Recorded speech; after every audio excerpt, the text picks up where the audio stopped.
Isang matagumpay na operasyon laban sa ilegal na droga ang isinagawa ng pulisya matapos makumpiska ang tinatayang kalahating milyong halaga ng shabu sa Arevalo, Iloilo. Ito ang balitang tinutukan ni Patrolwoman Julibel Alvior.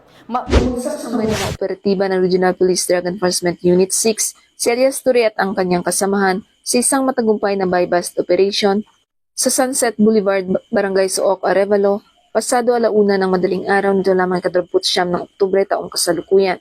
Kinilala ang mga suspect na sina Alias Ture, 29 anyos, may asawa at 3 anak, delivery rider at residente ng Zone 5, Barangay Kalumpang, Molo, pangunahing target at Alias Renel, 32 anyos, may asawa at 2 anak, tricycle driver at residente ng Barangay Santa Filomena, Arevalo. Ayon kay Alias Ture, napilitan naman siyang pumasok sa iligal na gawain dahil sa kahirapan at kakulangan ng kita bilang delivery rider. Inamin din niyang nagsisisi siya sa kanyang nagawang kasalanan at handang harapin ang mga parusa sa batas.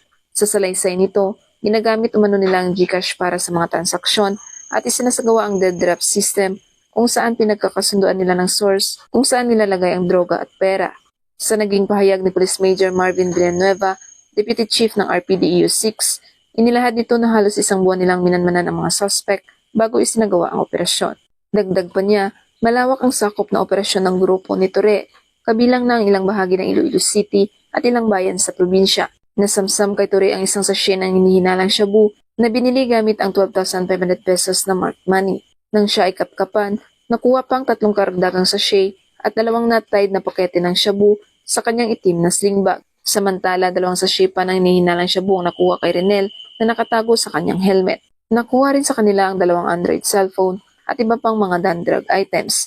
Sa kabuuan, umabot sa humigit kumulang 85 gramo ang timbang ng nakumpiskang droga na may tinatayang halagang 578,000 pesos.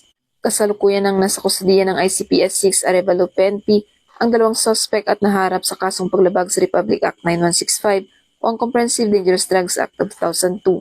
Ang pagkakasamsam na may higit kalahating milyong pisong halaga ng droga ay isang malaking hakbang ng Iloilo PNP upang maprotektahan ang mga mamamayan mula sa bisyong sumisira sa katawan at kinabukasan. Sa patuloy na kampanya ng PNP, layunin nitong makamit ang isang lipunang malusog, produktibo at malaya sa droga. Dito sa Western Visayas, ako ang inyong Police News Network correspondent, Patrolwoman Julibel Alvior, alagad ng batas, tagataguyod ng balitang pulis.